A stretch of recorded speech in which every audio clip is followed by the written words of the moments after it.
Good morning, everybody, and happy Independence Day. I wrote a little something. I hope you enjoy it. Today, we celebrate the 249th birthday of our beautiful country. Still a new and wonderful breakthrough experiment in this otherwise cruel, cruel world. 4th of July, for me, it's always been special. First, as a symbol of the early stage of summer vacation and no school. Then cookouts, a day of leisure and good times, games and laughter with our family and friends. But always with the appreciation for opportunities for a good life this country offers, far and beyond anything ever known before by mankind. Yes, our country is the best thing that has ever happened to regular everyday people like us, because the United States is the first nation in history with such a strong, vibrant majority middle class. That middle class, that's us and our working families, has been under assault by the globalist elites that prefer the old controlled ways. They accuse us, MAGA supporters, of being exactly what they are. This year, we celebrate also the passage of the big, beautiful bill that will return safety, security, and more opportunities for prosperity. Not guaranteed prosperity. This is where self-determination and responsibility come in. But this bill returns power to the people and is a huge win for our families in what is the true struggle in life, the true conflict between state control and self-determination for individuals and families. Our oldest and wisest among us will remember a time when just one income could support an entire family, and families thrived. But something happened. Why did the divorce rate go from less than 5% to over 50% in a 30-year period between 1960 and 1990? And why are marriages declining so much these days? This awful trend we noticed, especially we in Generation X, who are basically the children whose parents got divorced. This situation is not organic, but an assault on our family by the state.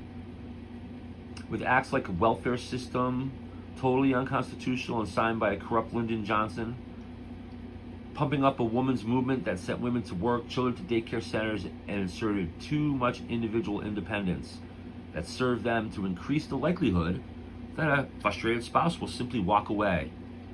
And many did. Now, that's not to say some corrections were not needed to increase opportunities for women, for example, but it went too far when women who chose a more heroic path of staying home to raise and nurture their own children were demeaned and ostracized. Generally speaking, no daycare center or babysitter can replace real mom. Now, nowadays, sometimes two incomes are barely enough to support a family. How can it survive? These new radical, sick left-wingers are even trying to replace the word mom with words like birth giver or something lame like that. The big, beautiful bill is a step in the right direction. We want strong families that can thrive with one working mom or dad, or both working fewer hours, so mom or dad can care for their own sons and daughters. This is a fundamental long-term solution to the mental health issues, sadly, so many children face today. We want families to be together, stay married, stay together. On July 4th, 1776, we declared independence from the old ways. Our experiment began, and we prepared for and fought the English with the world's most powerful army, and we won. We drove the tyranny out and won our freedom. Today, we face a similar incursion into our system and our very way of life. Our Bill of Rights is under attack, and a deep cultural warfare is being fought against our way of life and our very principles of self-determination, freedom of speech, and the unity of our families even. Mutilating our teenagers without our knowledge, inserting offensive materials into our formative children's heads, bringing men into women's locker rooms and sports competitions, often injuring them, fomenting anti-Semitic protests and civil and criminal acts on college campuses and in our cities, paying for anti-American rioting to destroy our country in a direct objection to policies duly enacted by a duly elected president, policies that affirm our way of life.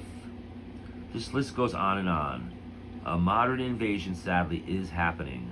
These invaders have convinced about 20% of the most naive and mentally deranged of our brothers and sisters, and has successfully taught them to hate our country too. Some of them are people who are loved ones in our own lives. The situation is bad, but thanks to the election of Donald J. Trump, we have a chance to end this incursion and make America great again. Thank goodness for President Trump. Now is the time to take action to help the president and his cabinet and end this culture war while we have the momentum. There are ways. Sue, sue, sue anyone violating your rights. In any way, work with each other, stand up and speak out loudly against these sick policies. They are in violation of the law. Do not be afraid. There are way more of us than there are of them.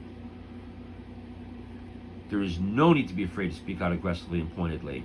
Flood the Board of Education meetings, demand sanity, run for local seats. We can back you up. If you see a man participating in an organized women's sporting event, stand up and boo loudly. Girls, walk off the field. Forfeit to make a stand. If you see a man in a woman's locker room, get a group chat up, flood the local police department with complaint calls. They must be documented, and it is a felony. Indecent exposure for sure. Sue him and his family. Those with the means to flood donations to candidates, to stop candidates who oppose enemy cultural warfare fighters like AOC, Jeffries, Chris Murphy, others who are literally inciting violence from the halls of Congress. They've got to go. We can vote them out. Mobs of citizens and the National Guard should be brought into the captured western cities where criminals are exposing themselves to children on our public streets. That's insane. Now's the time to end this charade that still threatens our freedom and our independence. Simply put, communism and socialism have been proven multiple times miserably to be a failure and causes suffering and death to its victims. The everyday people like you and your family. Only the elite who participate in the tyranny live a life with the things they need and want. We must push this ideology out of serious debate in this country, and the time is now. I was taught in high school that we in the USA are the largest consumer and the most wasteful, while the rest of the world suffers, implying we are at fault for this. While it is true, we could always work to reduce waste, and we do consume more than anyone in another country, but that is because we are successful.